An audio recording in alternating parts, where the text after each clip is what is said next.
I salute everybody where they watch me on a welcome to 101 TV. This story where I carry coming na really sad one because I hear say one student of Michael Okpara University, this girl just died. In fact, this one not even that she pieces her brain come outside final. And I hear say wetin cause this whole damages na just struck. This girl they go on her own.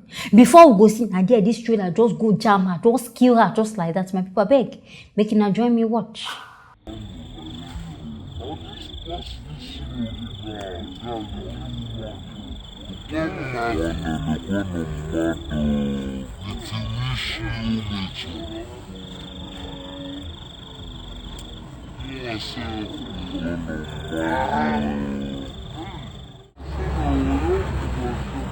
Now wow, I see they talk and say if you know say you dey come outside, they thank your God. If you go out, come back safely, thank your God. As for next year, in case anything go fit go happen, we no go dey time for untimely death. To God no go even make us see am. Because this girl owner, I no even as I want to talk am. And I hear say this girl na final year student. In fact, she don dey prepare to come out from the school. Only for her now to come go meet her untimely death. And all these trailer and truckers, I don't talk and tire. Why be say they no go let these people they move for midnight? Why be say during daytime when be say people dey? Now it will be so una know say people they move. Now be say these people they walk. In which una know say these people they know they take their time. They go they drive like say they drive fast and furious. They always move with speed. Forgetting say people they inside their environment. People they for they go just they drive. See where they don't go kill this innocent girl now. Shatter her brain. Kill her for her innocent parents. But so be saying at school they say make this girl go school. Now from school now you don't go school go die. And I guess another thing we even lead to this girl that's na bad road. Say in fact inside Abia State their roads no good. And I go to surprise say all these places they get chairman, they get governor. They go they claim say they work, they do things, but I beg where una they do now work for? Because if una they work where be say the work una they do is still they causing damage. I beg what can be the essence of una work? Because to me it means whatever una they do, it they very useless. Because if you claim say we they do road, yet this same road they take lives, they kill people. I beg we can akuku just stop. I don't talk and times without number. Me, I don't talk after fixing this road. All these trailers and tankers, all these big trucks where be say they move for road. Me, they know they move when cars they move at the normal time. Night time they get if they know if wake up, drive, make the cuckoo sit down for the house, quit their job. Move only for night. Night where be say you know say at least if you ever go die, now only you go die by yourself. You know go involve another person. At least by then we know say they okay. No be where innocent souls go just the student will be saying at school she carry her mind say she dey go. And I can't go now go kill her. And I no go surprise say whoever commit this offense as it happen, him go disappear. They no go see him.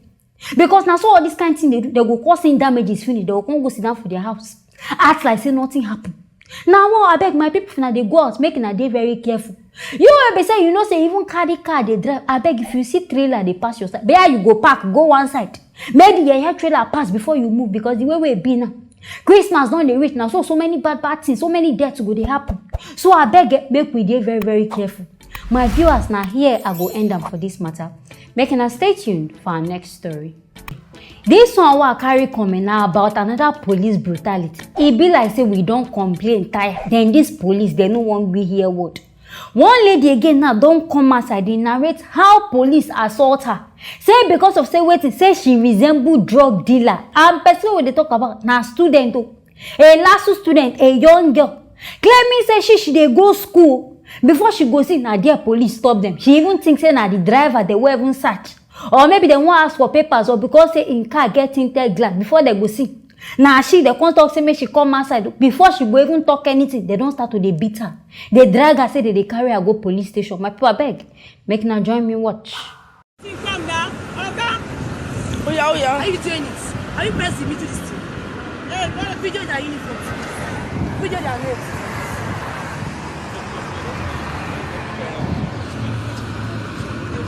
Have you seen the drugs? Have you seen the drugs? Oh, come now. Why would they call you now? Come. Yeah, I don't know why they don't make that thing. See, Oga. See, Oga. I hope you have seen the drugs. You see this thing here? Please don't drag my shirt. Oh yeah, go and enter. Please don't drag my shirt. You enter. Madam, wait, she will enter. Come here. Wait, don't be done. What are you doing, motor? Oh yeah. Are you crazy? Enter that motor. Oh yeah, enter here. Push her inside, man. Now wow, I beg on top waiting. No be say the person thief, nothing where the person do. On her claim say where the person show you bag and fine and good, she bring out this bag, open am for honor. On her they claim say drug days, nothing days. Funny enough, they no even search this bag. They no even chook hand to check whether something dey inside or not. Their own na just because say they be officer, they want they claim like say they get a say to this person life. I beg when police go stop all this kind of bad attitude. Because you don't they talk am, they complain about am, but still na no dey gree wan change. And person wey do this one na woman. She no even reason as okay, na my fellow girl, make I no even treat her like this. Oh, coach her love, I don't know the kind of love wey they carry, not knowing say na hate you carry for mind. Go they treat your fellow lady like this. And I feel say wetin even trigger this whole attack now. The girl claim say when they stop us, okay, stop this car, as she no even reason now, as they come say they want search her bag. Now she talks okay, may they bring her their search warrant. I sure say now waiting vex her. And if for no ask that question, because why go they ask for search warrant inside Nigeria? Where you know say even police ID card these people no get. You can't go they provoke them, they ask them for something. You could come be like say you they ask them for their work. I been now they teach them their work. I sure say now waiting provoke these people now can't decide say they go beat you like this. See they can't carry this girl go their office, go they beat. I beg she no be criminal. So I don't see why this whole thing now can't carry am for head like this. But I don't talk am if police stop you. No, they shout on top of your voice, they try claim any right. If they stop you, follow them talk jejely because you know say most of these police they know they okay. They don't smoke it, but their brain know they correct. You follow them talk normally. Fine, if they talk say bring out this one, you bring them out, show on to them. No need to they follow these people argue because these people feel even implicate you. I sure say now wait to make this girl first talk say make they show her a search warrant because if you know they careful, police wey dey inside Nigeria, they fit even implant it go inside your bag. Come talk say na wetin you carry. So instead of all this whole drama, you just follow them talk small. Now if you come see okay fine and good, you don't comply with them, they still come dey misbehave. Hey, fine. You fit come dey follow them dey fight, but no be say they go just come meet you first. You go want dey claim right dey form say na you be jagaban. You see where this whole thing don't carry you go. And I sure say this lady now, she go collect her justice. Because she get one army, the one where the army do, where she say she beats that work. We never even settle that one. You self can't carry your own. I beg my people, make na share this video. Make it reach the IGP of police. Make they find justice give to this girl because this ones where this police and our colleagues do, it no even make sense at all. I no see where person dressing now because you wear hoodie for head. They go talk say you resemble drug trafficker. I don't know say they don't they write am for face now say person a criminal. Now God go save us for this Nigeria where we dey. Anyways, my people, now here I go end up for this matter. Make now stay tuned for our next story.